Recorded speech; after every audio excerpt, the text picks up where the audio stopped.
panahon ni Elias, ang mga tao ay nagdadalawang isip. Gusto nilang sumamba sa Panginoon, pero ayaw din nilang iwan ang mga rebulto ni Baal. Sabi ni Elias, hanggang kailan kayo mag-aalinlangan?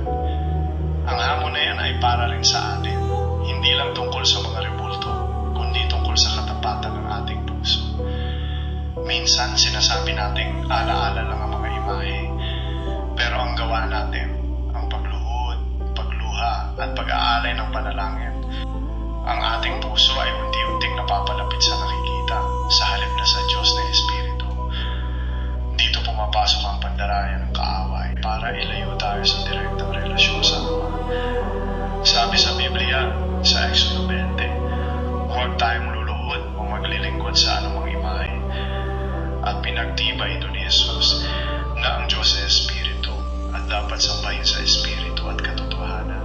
At tungkol sa parusa, ang matagal na pagsamba sa idol ay naglalayo sa isang tao sa presensya ng Diyos. At sa huli ay hindi pagmamana ng kaharian